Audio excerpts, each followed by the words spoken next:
The purpose of today's lecture is to understand why does unemployment exist. Now you might say, or many people do claim that unemployment exists because there are simply not enough jobs available compared to the number of people who are willing to work. And this makes sense, right? So when there are more people who are looking for jobs than the number of open vacancies, so automatically there will be group of people who are or will remain unemployed. However, I'm going to show you an article where the case is opposite. So this article is from LA Times on June 5, 2018. And the title of the article is pretty self-evident. It says there are more jobs openings in the US than unemployed workers to fill them. And that's counterintuitive. So what the article is about? The labor market has hit a tipping point that would help boost wages. There are more job openings in the US than unemployed workers to fill them. It's the first time that has happened since the government began tracking job openings in 2000. There were a record 6.7 million job openings in April, the Labor Department reported Tuesday. That was an increase from an upwardly revised 6.63 million in March. The revised data show that job opening outstripped total unemployed workers in March for the first time, and the trend continued in April. There were 6.59 million unemployed workers in March and even fewer, 6.35 million in April, according to the Labor Department's monthly report on job openings and labor turnover, also known as JOLTS. The Midwest had the highest rate of job openings at 4.8% of total employment and available jobs. The West, which includes California and 12 other states, was next at 4.4%. Never before have we had an economy where the number of open jobs exceeds the number of job seekers, Labor Secretary Alexander Acosta said. This administration is committed to ensuring that all Americans have the necessary skills to access good, family sustaining jobs. Now, we all know that right now unemployment rate is around 4%. How come we have more jobs available and we have less number of people who are available to fill up the jobs? So if the number of available jobs are more than the number of unemployed, then why people are unemployed? So that's an intriguing question, and we'll try to answer this question based on the nature of unemployment. So we'll look at the factors behind unemployment. And for the purpose, economists have classified unemployment into different categories. The first is cyclical unemployment, which typically happens in the short run. So these are variation in unemployment that the economy causes, moving from expansion to recession or from recession to expansion, that is the business cycle. So we talked about business cycles before, and we saw how in an expanding economy, when things are good, a lot of jobs are created, and typically unemployment goes down during those times. At the same time, when economy goes down or we head towards the recession, we have less jobs created, and as a result many people end up losing jobs, so unemployment goes up. There's another kind of unemployment which is called natural rate of unemployment, which persists in the longer run. These are the unemployment that does not go away on its own even in the long run, and typically this move hovers around 4.5% to 5.5% in US. So on an average 4.5 to 5.5% people in US are always unemployed no matter what you do. Though right now this number is at 4%, which is slightly lower than 4.5%, but still is very close to that 4.55% mark. So it's very interesting that in an economy like United States, where we always have around 5% of the labor force without job, and there are reasons behind it. And the first important reasons are frictional unemployment. This is the unemployment that occurs as workers move between jobs. What does it mean? It means that, for example, if you are leaving your current job and you're planning to start a new job in 2 weeks, according to BLS, you are unemployed for 2 weeks. And that's why you are counted as part of the unemployed pool.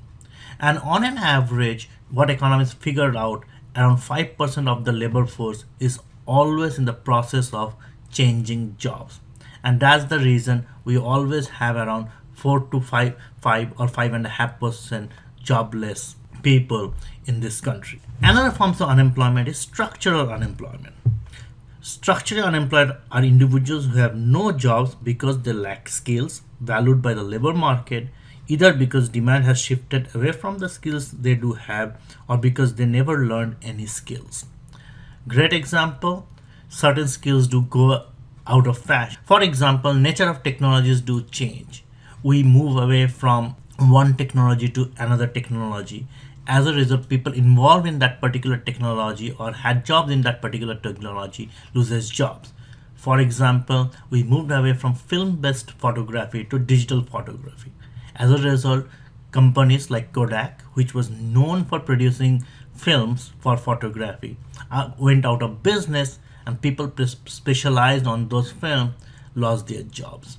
So this is the nature of the technology, and this is the nature of the economy.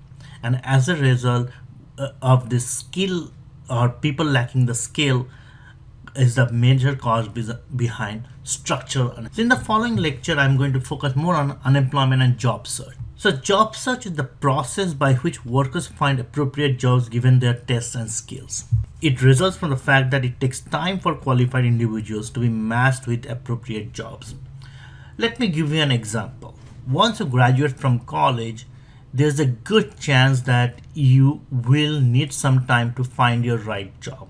I'm sure there will be a lot of opportunities that will come out on your way after you graduate from Siena College, but that doesn't mean that you will end up getting that job right away, or those jobs will be up to your skill level or up to your test. So often what happens, you wait to find your right job, and till you are waiting, according to BLS, you are counted as unemployed. So some jobs or some unemployment exists because people are waiting to find their right job, and that process is called job search. So this unemployment is different from other types of unemployment. And why this is so? It is caused by the time spent searching for the right job. And such employment is inevitable because the economy is always changing, and it takes time for workers to search for and find jobs in sectors. So that's why on an average in a country like the United States, what we have natural rate of unemployment, and which is around 4.5 to 5.5%. So if unemployment rate remains around 5% mark, policymakers are not bothered much, and the reason they are not bothered is that this is what then naturally the unemployment remains on a longer term. So, and that's good for the economy, because which means that people are waiting to find the right job so that can match with the right kind of job. Now matching is very important, because if you don't match with the right kind of job, there's a good chance that you are going to leave that job, and once you leave it, that's a loss for the society, because perhaps your employer has spent resources on you to train you for that job, and since you are leaving, which means that all those resources are wasted. So it is important that the job you do really matches up with your own personal preferences and skills. Otherwise, that's a wastage for the society. Our government have followed through different kind of public policies to ensure that people do meet with the right kind of job, or people do find right kind of job. And some of these programs are government run employment agencies, public training programs, and unemployment insurance. So let's take it each of them one by one. So government run employment agencies give out information about job vacancies in order to match workers and jobs more quickly. Now we all know pretty much in every county there's an employment agency, and you can go and put your name down for jobs, and they'll try to match up with you with a particular job if it is available. And what government is trying to do is making sure that the information is available to you about a job. Same thing is done by employment websites. we like monster.com. So these websites provide information about the available jobs and you can apply for jobs. So these are the programs which really help people to get the right information about a job so that they can go and try to match up with the job.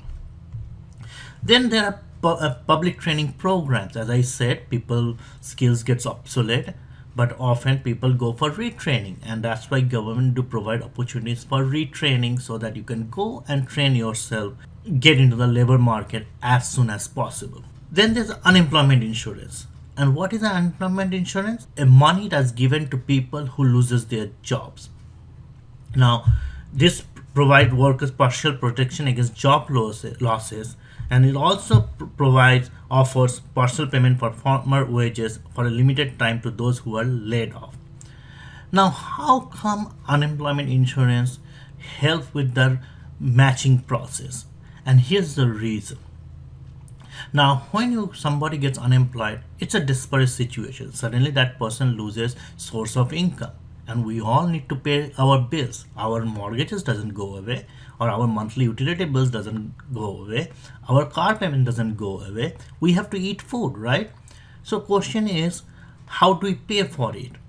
Now, what government does? They provide unemployment insurance. That means they provide a stream of income based on our current salaries so that we can keep paying our bills. Now question is this, why government should involve in this? Don't you think it's an individual's responsibility to go and find a job? Of course it is. But what if the person is so desperate and that person takes up a job which is well below their skill level? You really don't want a PhD in say economics working as a front desk person in a steward shop or in a grocery store, because that's a mismatch of skills. You want the person to find the right job that meet their skills, and we all know it takes time because that job might be available somewhere. You may not have the information right away.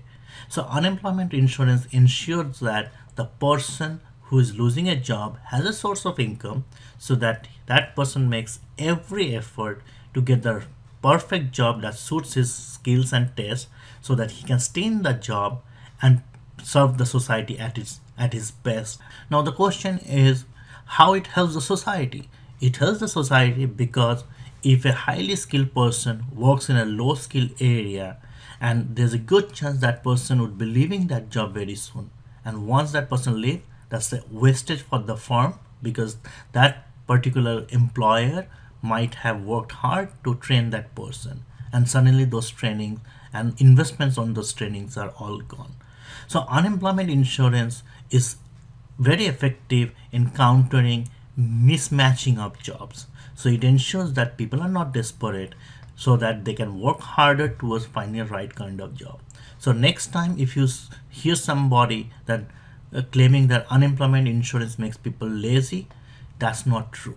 What unemployment insurance does, it helps people to match with the right kind of job in the end of the day, which is beneficial for the society. Because if you really don't want a doctor to work in a front desk in a grocery store.